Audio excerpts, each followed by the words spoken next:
한번 따라해 보겠습니다. 나는 죽이는 쪽인가? 살리는 쪽이 될 것인가? 자, 우리 다 같이 한번 해볼까요? 시작. 나는 죽이는 쪽인가? 살리는 쪽이 될 것인가? 예루살렘 치안을 책임지는 천부장은 바울을 죽이겠다고 하는 유대인 그 암살 테러단의 정보를 입수하자마자 그날 밤 9시경에 약 60마일 정도, 정확하게 104km 떨어져 있는 가이사라의 총독 벨릭스에게 바울을 이송하였습니다. 그것도 자기 수하에 있는 백부장들과 그리고 중무장한 보병 200명, 기병 70명, 창병 200명, 사실 한 명의 이 아직 미결수 죄인 한 사람을 호송하는데 무려 로마의 정예부대 470명이 동원되어서 바울을 가이사라까지 이동한 것입니다. 자, 그렇다면 예루살렘에 있는 바울을 죽이려고 했던 이 유대인들의 입장에서는 이제 그들의 계획이 수포로 돌아가게 된 것이죠. 그러나 그들은 포기했습니까? 안 했습니까? 포기하지 않았습니다. 오늘 1절을 다시 한번 읽겠습니다. 닷새 후에 대제사장 아나니아가 어떤 장로들과 한 변호사 더둘로와 함께 내려와서 총독 앞에서 바울을 고발하니라. 포기하지 않았습니다. 여러분, 다시 한번 예루살렘에서 가이사라까지는 당시에 60마일 약 104km 떨어져 있는 곳입니다. 그렇다면 자동차나 기차, 다른 교통수단들이 별로 없는 그 시대에 결코 가까운 거리가 아니었다는 것이죠. 그런데도 불구하고 유대인 무리들은 포기하지 않고 쫓아와서 바울을 총독 앞에서 고발합니다. 대제사장 아나니아, 몇몇의 장로들, 그리고 함께 고용한 변호사 더둘로, 그리고 마지막 9절에 보면 9절에 뭐라 그러죠? 9절, 유대인들도 이에 참가하여 이 말이 옳다 주장하니라. 쉽게 말하면 박수부대요. 응원하는 사람들, 이 사람들까지 다 총동원해서 그래서 바울을 계속하여 죽이려고 하는 것이에요. 유대 역사가 요세푸스에 의하면 대제사장 아나니아, 이 모든 일에 앞장선 주동자 대제사장 아나니아는 주후 48년부터 59년까지 대제사장으로 재임했는데 아주 탐욕스럽고 포악하여서 하나님께 백성들이 바친 11조를 횡령할 뿐만 아니라 폭력과 암살도 불사하는, 쉽게 말하면 하나님을 이용하는 종교 장사꾼, 하나님을 이용하여 자기의 배를 불리려고 하고 자기의 야욕을 채우려고 하는 종교 장사꾼에 불과한 사람이었다라고 기록이 남을 정도인 사람입니다. 그래서 이 대제사장 아나니아와 몇몇의 장로들, 그들이 대동하고 온 변호사 더둘로, 그들과 이제 바울, 이 사이에 쉽게 말하면 한 편의 법정 드라마가 펼쳐지게 되는 것이 이제 24장부터의 내용이라고 말할 수 있습니다. 한쪽은 계속하여 죽이려는 쪽이고 다른 한쪽 바울은 언제나 살리는 삶을 살았던 사람이었습니다. 자, 오늘 이 본문을 잘 비교해 보면서요, 나는 과연 죽이는 쪽인가 아니면 살리려고 하는 쪽인가 하는 것을 우리 한번 잘 자신을 돌아볼 수 있어야 할 것입니다. 또 이 시대의 흐름 또한 분별할 수 있어야 할 것입니다. 두 가지 은혜를 함께 나누려고 합니다. 첫 번째, 죽이는 쪽은 언제나 무엇을 사용해요? 말.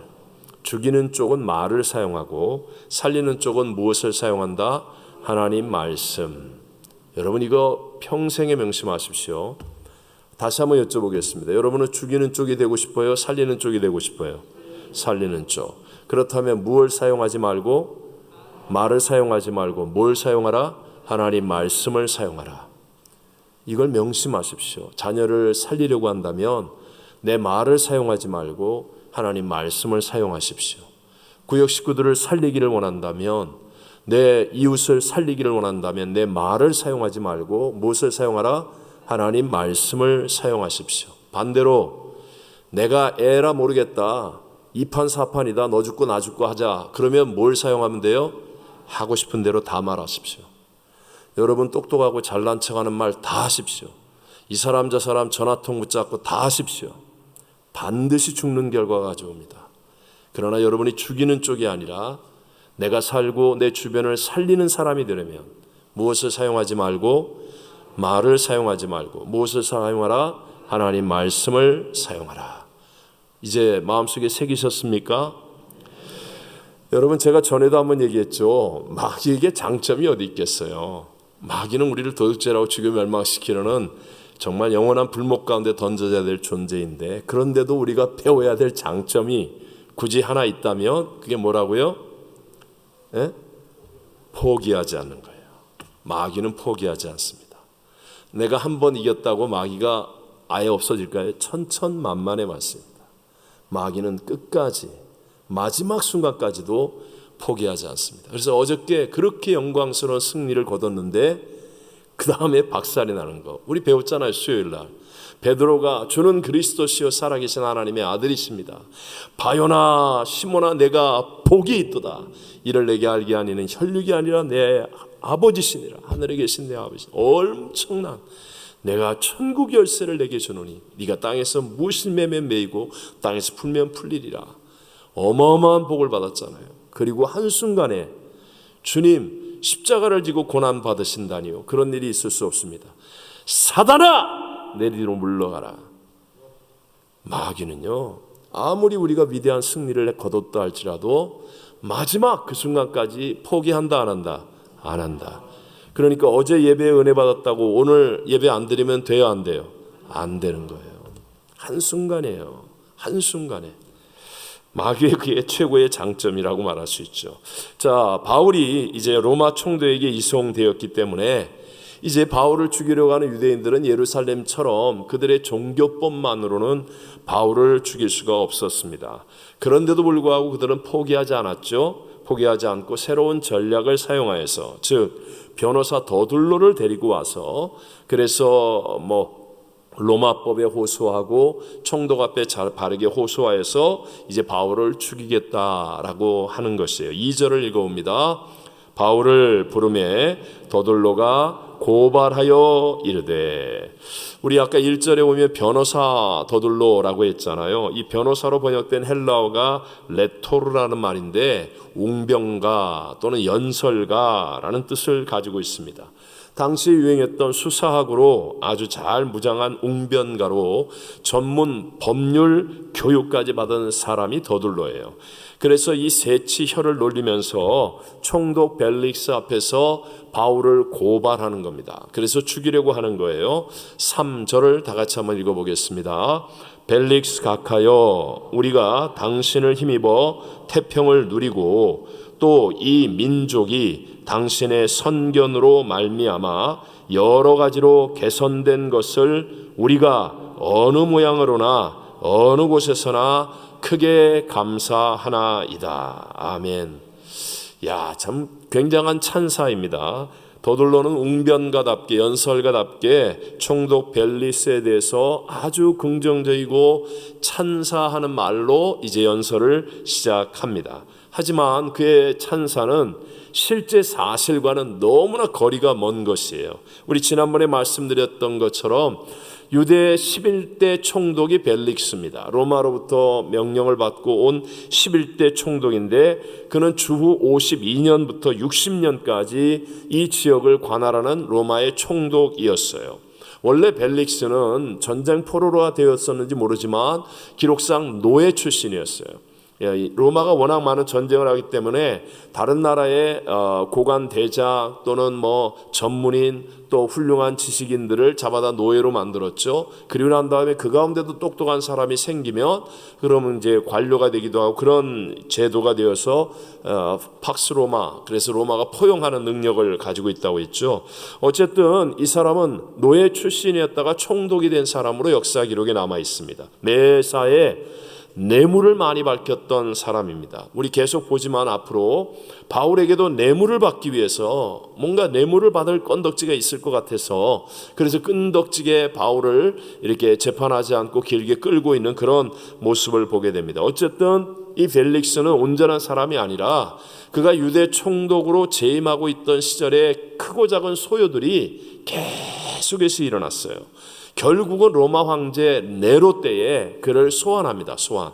하도 엉터리 같은 짓들을 많이 하니까 그래서 넌 권력을 남용하여 불미스러운 일을 너무 많이 한다. 그래서 소환을 시켜버립니다. 그러니까 여러분 생각해 보세요. 이런 벨릭스 때문에 태평을 누리고 백성들이 태평을 누리고 많은 개선이 있었다는 거, 이게 사실이에요, 거짓말이에요? 거짓말이에요, 거짓말. 그냥 듣기 좋으라고 탐관오리한테 그냥 말장난하는 것에 불과한 것이었습니다. 마치 유괴범이 아이를 유괴할 때 처음에는 얼마나 달콤한 말을 하고 또 가장된 친절을 막 보여줍니까? 그런 것처럼 마귀의 지혜도 바로 이렇게 대단하다는 것이죠. 하지만 결과는 무엇입니까? 결과는 바울을 죽이려고 하는 말장난에 불과하다라는 것을 우리가 알게 됩니다. 자, 여러분, 성경을 보면 목회서신이라고 불리는 부분이 있어요. 목회서신, 디모데전서, 후서 그리고 디도서를 목회서신이라고 부릅니다. 그 이유는 교회에서 일어나는 문제를 해결하기 위해서 바울이 쓴 편지이기 때문에, 교회 안에서 일상적으로 신앙생활하면서 생기는 갈등과 문제를 해결하려고 하는 책이라는 거죠. 그런데 그 목회서신을 시작하는 디모데전서는 그 시작이 무엇에서부터 시작하느냐? 말에 대해서 시작합니다. 말에 대해서. 헛된 교훈에 빠지지 마라. 헛된 변론에 빠지지 마라. 헛된 논쟁하지 마라. 말 좀 많이 하지 마라. 말 좀 많이 하지 마라. 이게 이제 목회 서신에 나오는 문제 해결의 비결이라는 거예요. 말 때문에 교회 문제가 생깁니다. 생각해 보세요. 교회 와가지고 주먹 다툼으로 맞아본 사람 손 들어봐요. 손 들어보세요. 맞아본 사람 있어요? 사실 저는 파라과이에서 예배 끝나고 난 다음에 나가서 주먹 다툼하는 집사가 있더라고요.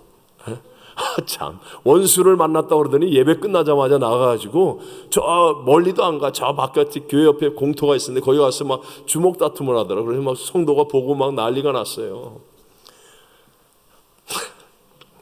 근데 주먹 다툼하면요 오히려 화해가 돼요. 막 무릎 꿇고 잘못했다 그러고 그 다음 주부터 뭐 서로 뭐 사랑합니다, 용서합니다 막 이래요. 근데 교회는 그런 일은 거의 없어요. 주먹 다툼하고 막 이런 일 거의 95% 이상이 무엇 때문에 생겨요? 말 때문에 생겨요. 말 때문에. 근데 희한하죠? 말의 상처는 굉장히 깊습니다. 굉장히 오래 갑니다. 하나님밖에는 치료할 자가 없다는 거예요.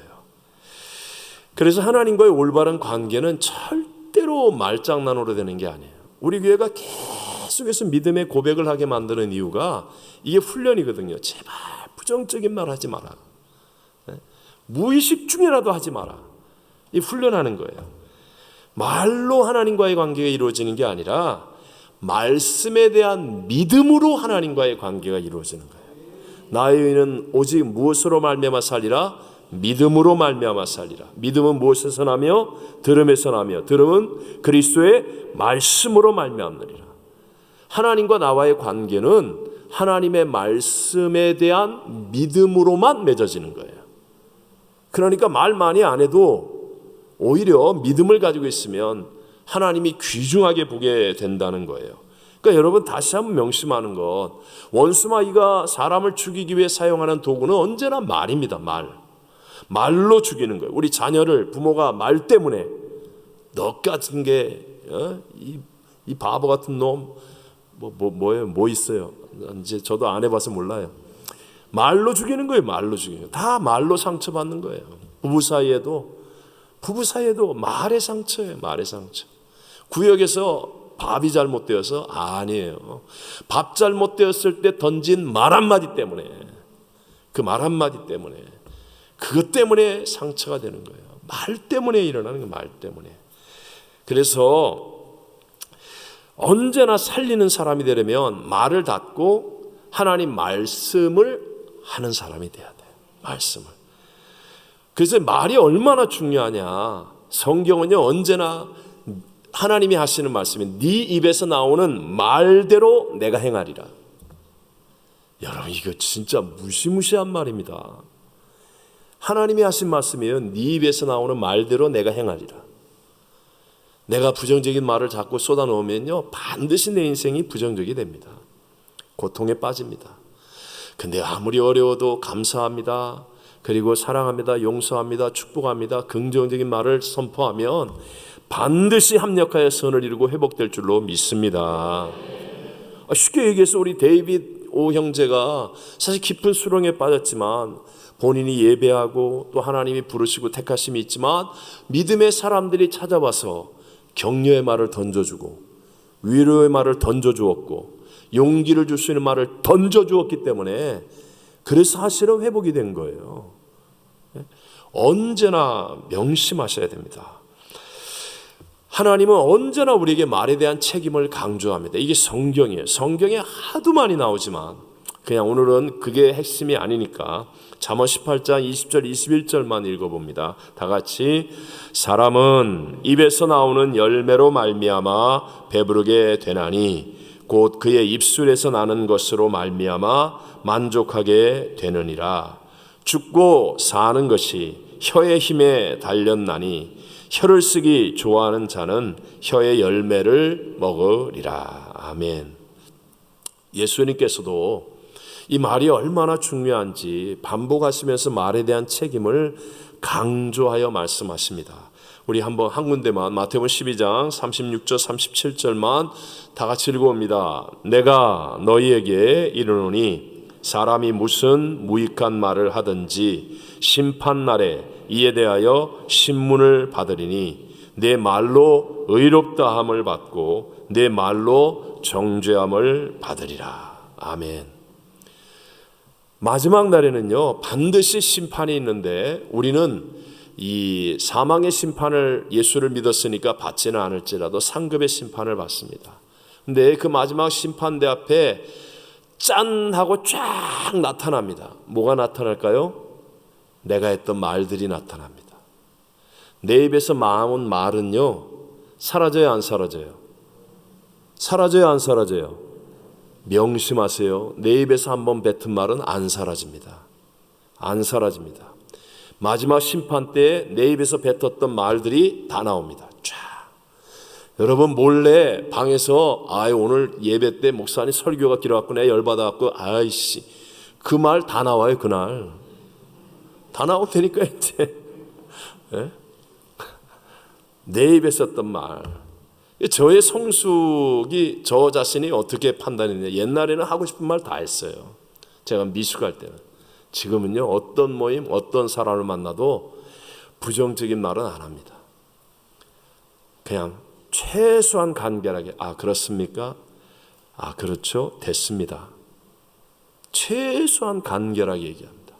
거의 그냥 일상적인 대화에 네 하고 리액션 정도 거의 최소한 간결한 말만 합니다.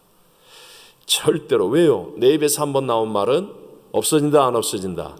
안 없어져요. 안 없어집니다. 그리고 그 말로 내가 의롭다함을 받고 그 말로 내가 정죄함을 받게 되는 거예요. 그래서 다시 한번 명심하시는 것. 죽이는 쪽은 언제나 무엇을 사용한다? 말을 사용해요. 근데 살리는 사람은 언제나 무엇을 사용한다? 하나님 말씀을 사용하는 거예요. 하나님 말씀을. 말씀은 곧 하나님이시니라. 예수님은 무엇이 육신을 입고 오신 분이에요?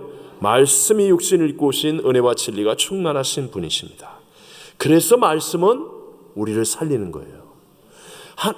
내가 말씀을 그냥 대언할 뿐이에요. 우리 데이빗 형제가 마지막 부분에 말씀을 얘기하고 성경을 얘기하듯이 사실은 말씀이 살린 거거든요. 자기에게 로마서 8장 28절 말씀이 임하고 하나님 말씀이 임해서 살아난 거거든요. 이 말씀은 하나님이시기 때문에 나는 아무 생각 없이 그냥 말씀을 던지고 고백하고 말씀을 읽고 말씀을 입술로 암송하는데 근데 이 말씀은 곧 하나님이세요. 그래서 내 주변에 하나님의 살리는 역사가 나를 살리는 역사가 일어나고 내 자녀를 살리는 역사가 일어나고 우리 가정을 살리는 역사가 일어나고 우리의 사업을 살리는 역사가 일어나게 될 줄로 믿습니다. 지혜로운 사람은 끊임없이 말씀을 선포하는 거예요. 예배드리는 거예요. 이게 지혜로운 사람이에요. 저희 가정에서도 월요일날 가정예배를 드리면서 제가 이번 월요일날도 복 있는 사람이 있다. 성경이 복 있는 사람이 있다고 말한다. 근데 복 있는 사람은 딱 하나다. 오직 여호와의 말씀을 율법이지만 거기서는 말씀을 즐거워하여 주야로 그 말씀을 묵상하는 자다. 복은 여러분 호경기가 준다고요? 복은 세상이 준다고요? 돈은 줘요. 근데 그 돈이 저주가 될 수도 있고 복이 될 수도 있어요. 복은요 하나님께로부터 오는 것임을 믿으시기 바랍니다. 처음부터 끝까지 복될 수 있는 건 하나님밖에 없어요. 근데 그 하나님의 복은 말씀이 있는 곳에 있게 돼 있어요. 그래서 여러분 세계 지도를 펴놓고 보세요. 왜 이 나라가 선진국이 되는가? 왜 이 나라가 잘 사는가? 자연 조건은 최악인데, 전쟁에 져서 최악의 상황인데, 그런데 왜 이 나라가 회복되었는가? 왜 이 땅이 잘 사는가? 하나님의 말씀이 선포되고 말씀을 앞장 세우고 말씀이 있기 때문에요. 살리는 역사, 내가 사는 역사가 일어나게 된다는 것입니다. 우리 이사야서 55장 11절을 다 같이 읽어보겠습니다. 내 입에서 나가는 말도 이와 같이 헛되이 내게로 되돌아오지 아니하고 나의 기뻐하는 뜻을 이루며 내가 보낸 일에 형통함이니라. 아멘. 보세요. 하나님의 형상과 모양대로 지음받은 사람이 하는 말도 없어지지 않는데, 하물며 하나님의 입에서 나온 말씀이 어떻게 그냥 아무렇지도 않은 결과를 가져올 수 있습니까?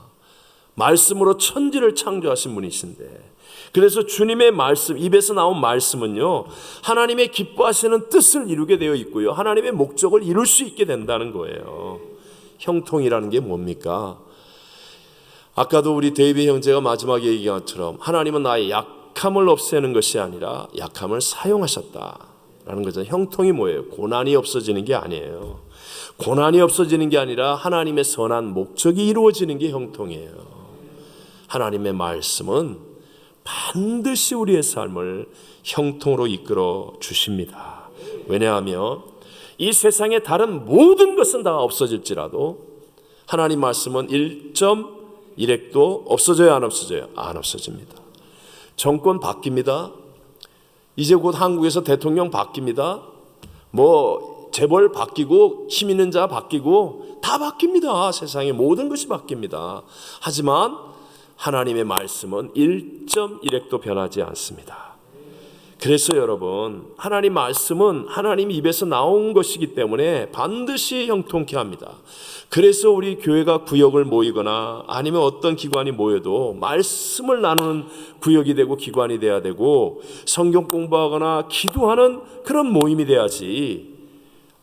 예수 이름으로 모였다고 해놓고 맨날 세상 얘기나 하고 있고, 신변 잡기 얘기하고 앉아있고, 남의 얘기하고 있고, 세상 돌아가는 얘기만 하고 있고, 그러면요 거기는 살리는 일이 안 일어나요. 살리는 일. 자기들끼리는 바벨탑을 쌓는 것 같고 뭐든지 다 할 것 같이 얘기하고 있지만, 그러나 아무 역사도 안 일어나요. 아무 역사도.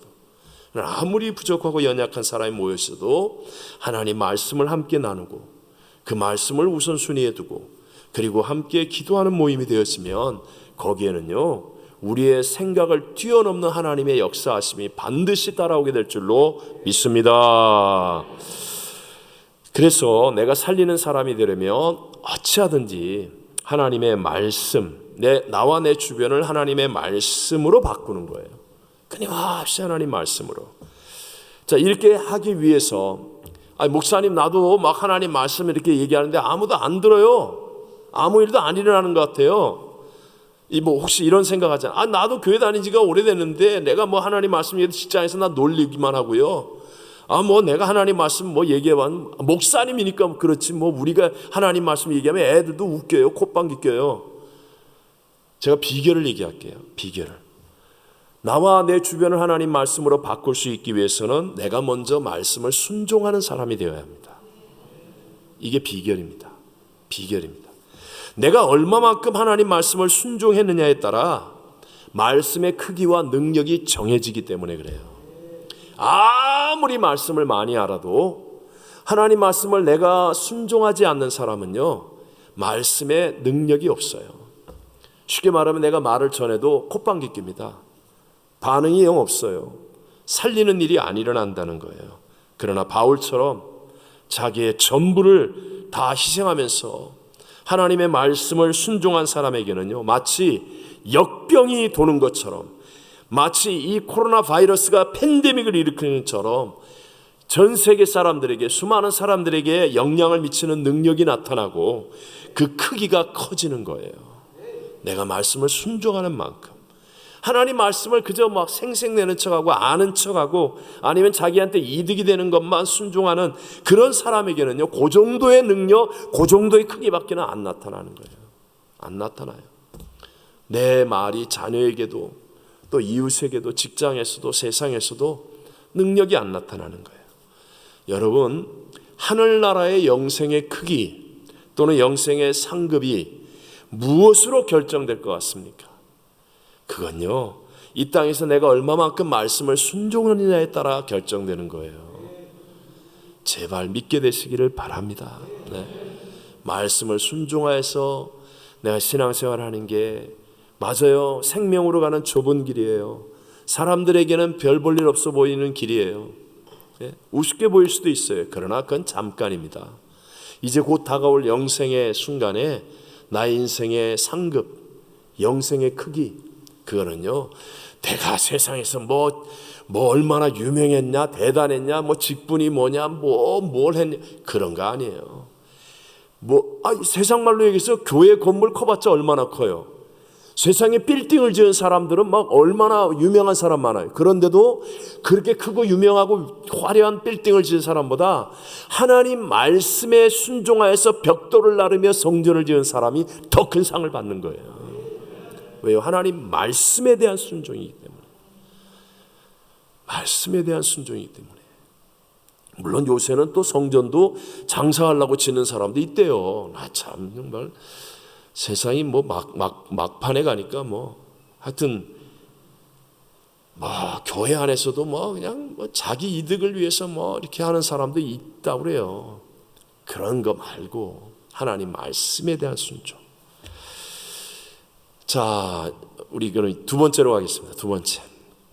내가 죽이는 사람이 아니라 살리는 쪽으로 가기 위해서는요, 두 번째 진리, 공적인 책임이 커질수록 사적으로 휘둘림을 당하면 안 된다라는 것입니다. 다시 한번, 무엇이 커질수록 공적인 책임, 무엇이 커질수록 공적인 책임이 커질수록 어떻게 하면 안 돼요? 사적으로 휘둘림을 당하면 안 된다. 그러면 살리는 사람이 되는 거예요. 근데 공적인 책임이 커졌는데 내가 사적으로 휘둘림을 당하면 죽이는 쪽이 되는 거예요. 죽이는 쪽이.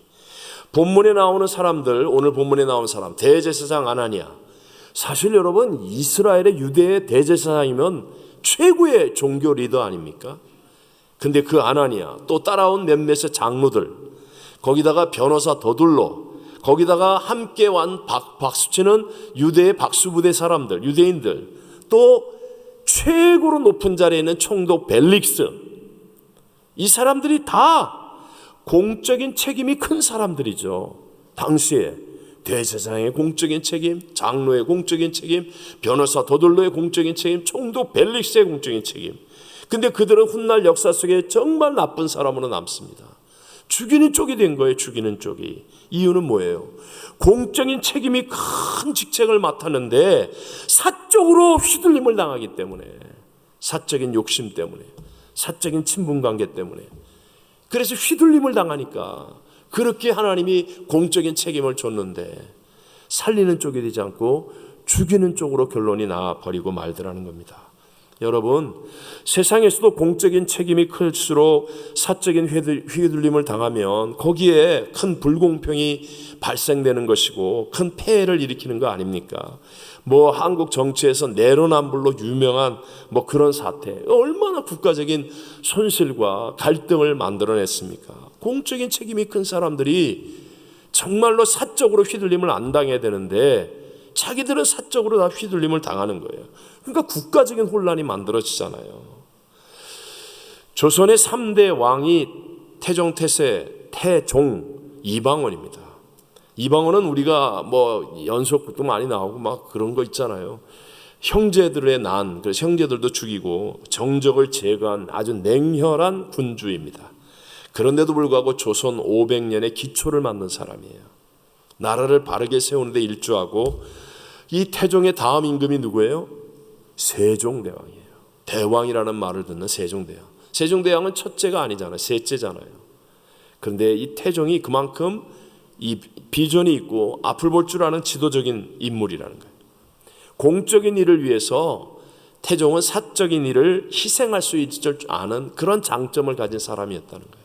그게 조선 500년을 만든 그런 인물이에요. 여러 가지 약점이 있음에도 불구하고 명심하셔야 됩니다. 교회에서도요, 공적인 책임이 점점 커지는 사람들이 있어요. 우리 공동회에 하면 직책을 받거나 직분을 받거나, 그건 옛날하고 다르게 공적인 책임이 커지는 거죠.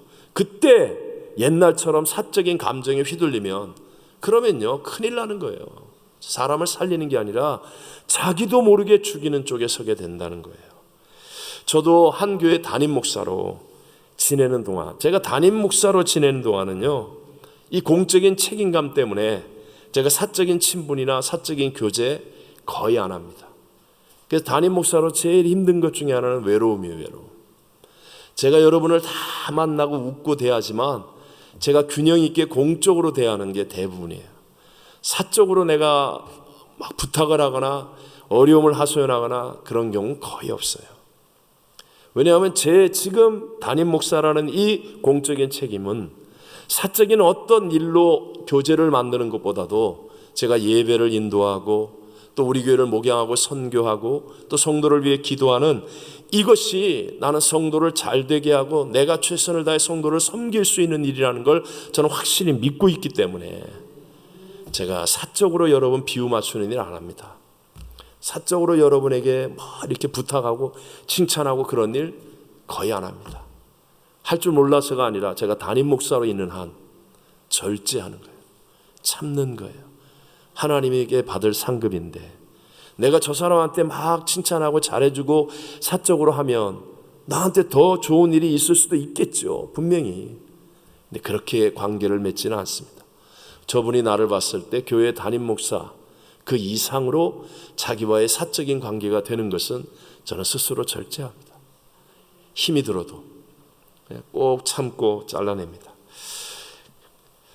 사적인 감정으로 한쪽으로 치우치지 않기 위해서 개인적으로 제가 전에 한 말씀 드렸죠. 지금 이제 하늘나라 가신 우리 장인어른이니까 제가 파라과이에서 있을 때 교회가 이제 안정이 되고 막 부흥하고 그럴 때예요. 한 13년 지나고 막 그랬으니까 그때 이제 파라과이에 오셔서 같이 신앙생활을 하셨던 시간들이 있었습니다. 그때 이제 교회는 안정이 되었고요. 그리고 장인어른도 연세가 있으시고 뭐 다른 사람 앞에서 뭐 이렇게 욕먹을 일을 하시는 건 아니니까, 그러니까 이제 우리 교회 성도들이 장인어른에게 직분을 좀 주자고 다들 이야기했었어요. 하지만 여러분, 직분은 공적인 책임이 따르는 일이에요. 저하고 아무리 사적인 관계가 좋다 할지라도 그 다음부터 해야 할 공적인 일을 감당해야 되는 책임이 있는 일이기에 제가 끝까지 노했습니다. 그 공적인 책임을 감당할 수 있는 준비가 되기까지는 내가 장인어른 죽이는 일이다. 그거 하나님 앞에서 영생을, 하나님 앞에 가서 영생을 누릴 텐데 그 욕먹고 야단 맞고 벌쓰게 만드는 일이다. 노했습니다. 사실 제 아내나 장인어른께는 죄송한 마음이에요. 네, 진짜로. 하지만 전 지금도 부끄럽지 않고 그 일로 인해서 교회도 건강해지고 바른 믿음의 길을 가게 된 것 같습니다. 우리 교회 모든 직분자들, 직책을 맡은 분들이 명심해야 될 일, 이거는요 하나님 앞에 공적인 책임감을 갖는 일이 된 거예요. 이걸 명심하셔야 돼요. 그냥 나는 교회를 오래 다녀서 난 뭐 개인적으로 아는 사람이 많으니까, 나는 뭐 친분이 좋아가지고 문제될 일 없으니까, 그렇게 되는 게 아니에요. 이게 이제는 하나님과 세상 앞에서 공식적으로 하나님께서 하게 하시는 일들이 있다는 책임감을 느껴야 한다는 거예요. 책임감. 그냥 나는 착한 사람이니까, 난 이 교회 너무 오래 다녔으니까, 나는 뭐 다른 사람한테 미움받을 일을 한 거 없으니까, 난 아무 문제가 없으니까 난 괜찮을 거야. 그거 아니에요. 여러분, 아니에요. 그거 아니라고요. 세상과 하나님 앞에서 내가 책임져야 될 공적인 일들이 이제 생기는 거예요. 예를 들어서 저는요 목회자예요. 그런데도 제가 총회장을 하거나 북미총회를 섬기는 복지대단 이사장을 하거나 때로는 제가 부흥에 대한 어떤 책임감을 가지고 선교사님들을 섬기는 어떤 일들을 해야 한다거나 여러분 성시와 공동대표회장이라도 해야 되는 거, 이거는요 나성 순복음교회가 갖고 있는 하나님께서 시키시는 책임감의 부분들이에요. 책임감의 부분들. 제가 원해서 하는 게 아니라고요. 최소한의 책임들, 직분자가 된다는 것, 그런 것들은 바로 내가 하고 싶지 않아도 이제 그 위치에서 내가 책임져야 될 일을 책임질 수 있는 사람이 된다는 것. 이렇게 해야, 그래야 나의 인생이 살리는 쪽이 되어지지. 내가 만약에 공적인 책임감을 갖지 못하고 사적인 감정으로 휘둘림을 당하면 내가 그 위치에 없을 때는 괜찮지만 그 위치에 있을 때는 나를 바라보는 사람들에게 불공평을 심어주는 것이고 잘못된 폐단을 만들어내는 것이고 다른 사람을 실족게 하고 죽이게 하는 일이 되어져 버릴 수 있다는 거죠. 그래서 직분을 받으면 더 많이 기도해야 되는 거예요. 왜요? 나는 여전히 연약한데, 나는 여전히 부족한데, 근데 나에게 이런 직분을 맡기셨습니다. 내가 하나님과 세상 앞에서 이런 책임을 감당하게 되었습니다. 내가 이전에는 그냥 나 혼자만 하면 되는데 이제 내가 그런 책임을 맡았으니 나를 바라보고 실족하는 사람이 생기면 어떻게 합니까? 하나님, 내게 제발 능력을 주셔야 합니다. 단 한 사람도 시험 들지 않게 도와주셔야 합니다. 이래서 기도하는 거예요. 그래서 기도하지 않고 어떻게 나 같은 사람이 감당을 합니까? 네? 하다못해 운전을 하나 해도, 식당 가서 식사를 하고 계산을 한번 해도 막 가슴이 조마조마합니다. 가슴이. 나 때문에. 내가 나성순복음교회 목사라는 거 아는 저 사람이 보고 목사님 그랬어요. 난 저 사람 몰라요. 그러고 나면요 밥 먹을 때 젓가락질 숟가락질이 달라집니다. 네? 여러분 그거 우습게 생각합니까? 저는 그렇게 생각 안 해요. 나 한 사람 때문에 한 영혼이 실족하면 목사라는 사람이 어떻게 저렇게 해? 예수 믿는 것들 이렇게 돼버리면 나는 그게 무서운 하나님의 형벌이라고 생각하거든요. 그래서 그것 때문에 누가 와서 막 물을 엎었어요. 그런데도 이게 화를 한번 내야 되는데 괜찮습니다. 저는 괜찮습니다. 억지로. 만약에 공적인 일에 대한 책임감을 느끼지 않고 그저 사적으로 그냥 이렇게 한다면, 그러면 하나님의 나라도 하나님의 통치도 하나님이 주시는 확장과 확산도 일어나지 않는다는 거죠. 저와 여러분, 이제 우리의 인생이 살리는 쪽이 되어지게 되시기를 바랍니다. 네. 내 말을 많이 하면 할수록 여러분, 내 안에 나 공평하지 않아요. 내 안에 선한 것 없어요. 기분 좋을 때는 해도 돼요. 근데 조금이라도 문제가 생기거나 조금이라도 마음이 상할 때는 입을 닫으세요. 입을 닫으세요. 조금이라도 억울하다, 조금이라도 분통 터진다, 그럴 때는 입을 닫고 그리고 하나님 말씀을 붙잡으세요. 그리고 하나님 앞에 엎드려 기도하십시오. 그러면 여러분의 인생은 절대로 후회하지 않는, 정말 여러분의 삶의 걸음을 통하여 많은 사람들을 살리는 좋은 열매들을 맺게 될 줄로 믿습니다. 공적인 책임이 커질수록 여러분 사적으로 휘둘림을 당하지 않도록 명심하시고요, 거룩한 책임감을 가지고 하나님을 의지하고 기도함을 통하여 옛날에는 몰랐던 하나님의 더 큰 친밀함, 하나님의 더 큰 능력, 하나님의 더 큰 위로, 하나님의 더 큰 능력으로 하나님의 나라를 세우는 살리는 복된 성도가 되시기를 주의 이름으로 축원합니다. 자, 함께 찬송가 384장 나의 갈 길 다가도록 찬양 드리고 기도하겠습니다.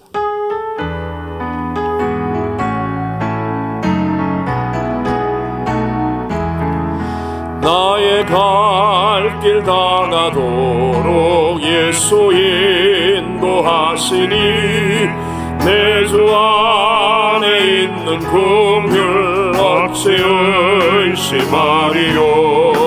믿음으로 사는 자를 하늘 위로 받겠네.